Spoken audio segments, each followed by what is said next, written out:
affirm the testimony you give to court is the truth, the whole truth, and nothing but the truth. Thank you. If you'll have a seat over there, please. If you'll state your name and spell your last name.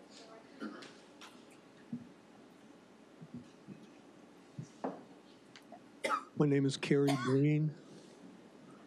Last name is Breen. How you doing? How do you spell your first name? Kerry.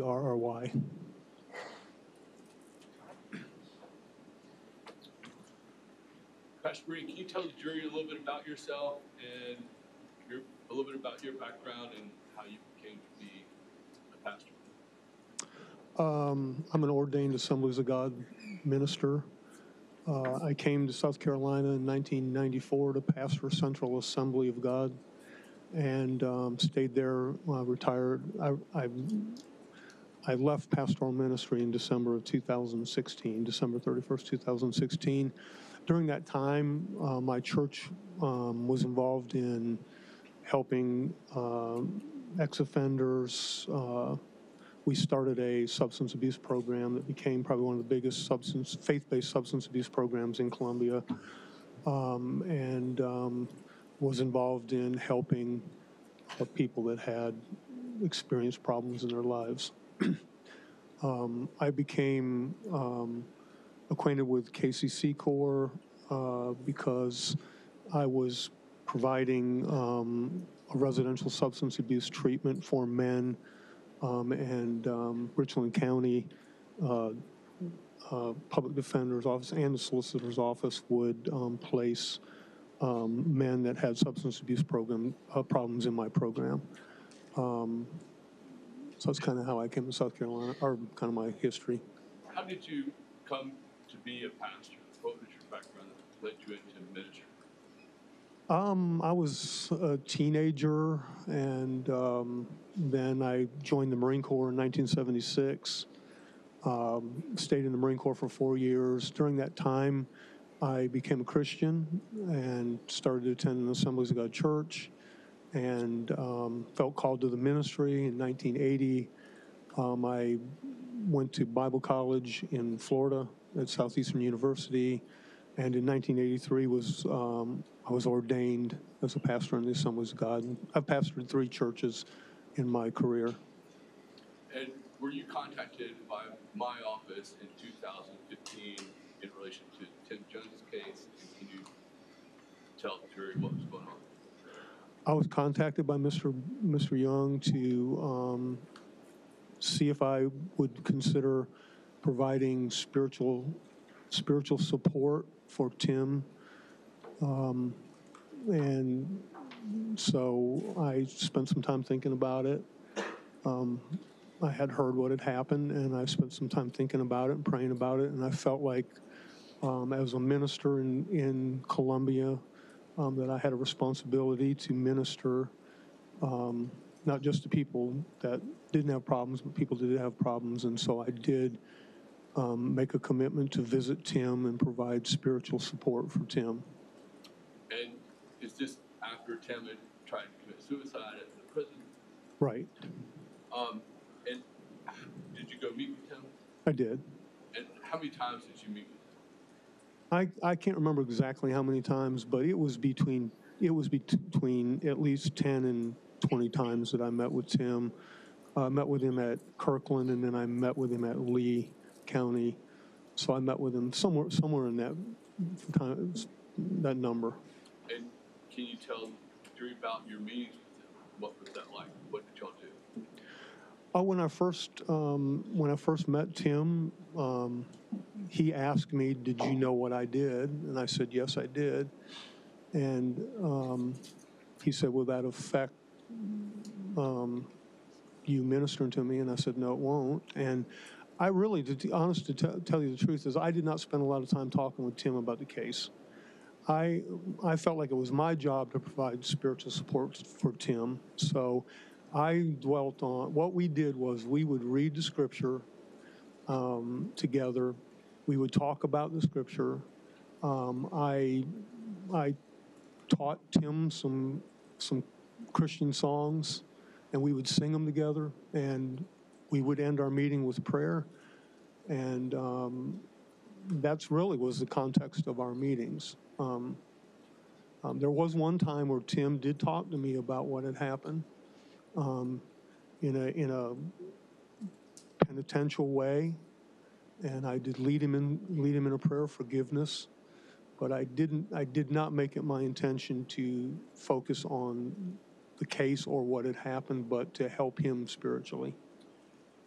When you and Tim talked about his faith, did y'all talk about things like sparing the rod and the women's place in the home or in the religion? Did those discussions come up? I can't say that we had a discussion about that per se. I do know that from talking with Tim, he had a very literal interpretation of the scripture. I did notice that it was black or white. There wasn't any gray area in between for Tim, which I think was a problem for his Christian life. Because I don't think we can approach, first of all, I don't think we can approach the scripture with a literal interpretation. Jesus said a lot of things that we can't literally apply.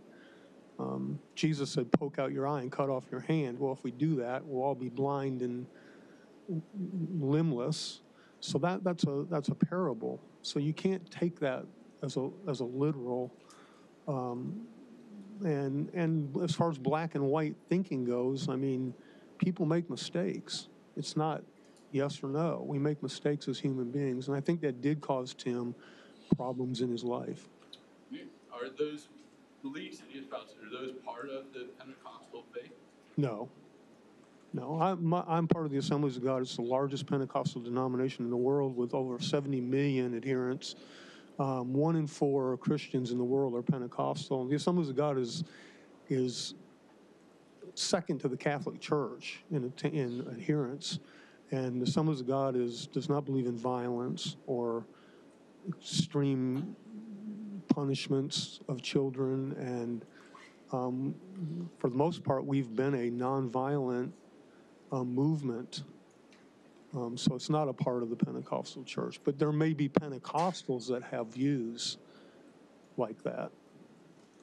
Is Tim's faith real? Objection, Your Honor. That would be speculation. I don't think anybody can answer the man who holds it. Rephrase, you can ask something similar, but rephrase your question.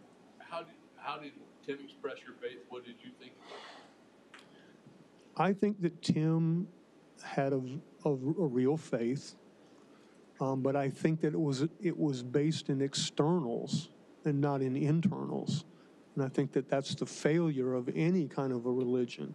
When it's only based in the externals and not in the internals, then we miss the truth of what faith is about. But I do think he had a very real experience, and tried to go to church and live out that faith.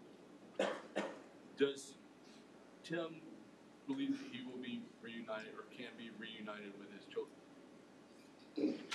Well, the Pentecostal religion believes that people can be forgiven and redeemed in heaven. I'm just talking about heaven. So I think that Tim does believe that he's going to be reunited with his children. And I think the Bible does teach that.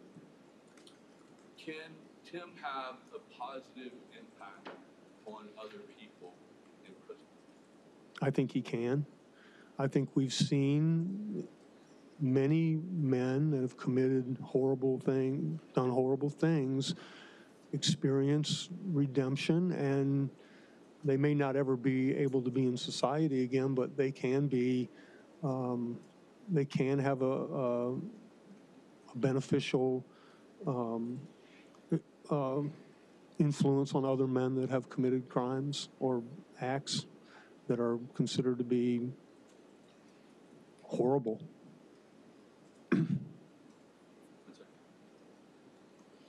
Thank you, Pastor Breen. Thank you. Is that your question? That's what I understand. You said the faith as you teach it, as you discussed it with Mr. Jones, there's nothing in your faith or the Christian faith as you know it that allows for mistreatment, brutal beatings, or even killings of children? Is that correct? No, sir, I do not believe in that kind of behavior. That a man should honor, love his wife? Is that correct? Yes, sir. That children have a special place? I do believe that. Thank you, sir. Mr. Breen, do things that happen to children matter or affect them later in life? Objection beyond my scope? Beyond the scope of what I asked. Yes, children have.